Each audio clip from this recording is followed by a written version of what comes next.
Hi everyone, welcome back. Several years ago I was speaking to a friend and he was about to go on holiday, his annual holiday.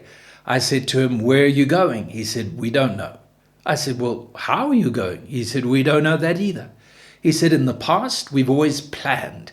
Everything was organized, but this time," he said, "we're just going to be free.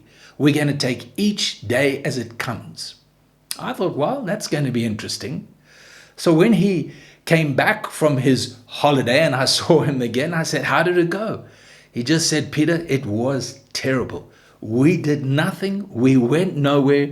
It was a complete waste of time." I was reminded about the book of Proverbs, what it says in chapter 21, "The plans of the diligent lead to profit, as surely as haste leads to poverty." And there's something there that we all need to see. Planning is important. It shouldn't dictate our lives. It shouldn't become a bondage and a hindrance to us. But planning each day, planning the week, planning the month, planning a holiday, planning whatever project you want to get involved in, if it's done properly with the right attitude, it will lead to profit and blessing and enjoyment. That's the way it should be.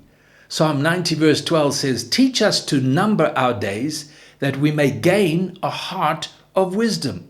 In other words, when I spend the time just to plan, I've got a project, for example, and I want to embark on this project, and I spend the time just to plan and to organize how much money it's going to cost, how much time, who am I going to need, etc., etc., I will get the best results and it'll be done in the best possible way. And through that process, the scripture says, I gain a heart of wisdom because I've learned something.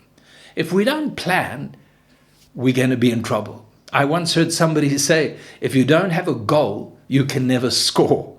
And that is true. Simple planning enables us to realize what mistakes we have made, what we should have done, so that next time we can be wiser and more careful. Isaiah 60 verse 22 says, "When the time is right, the Lord will make it happen." Why? Because God plans. Oh yes, every detail, every day, every year, every century is in the heart and the mind of God. So I want to say, if God plans and if God has a plan, we need to have the same. We need to make the same effort, to have the same determination. Not to be bound and structured by it, but planning will give you a sense of purpose, sense of direction, and a sense of accomplishment. That's what we need. God help us.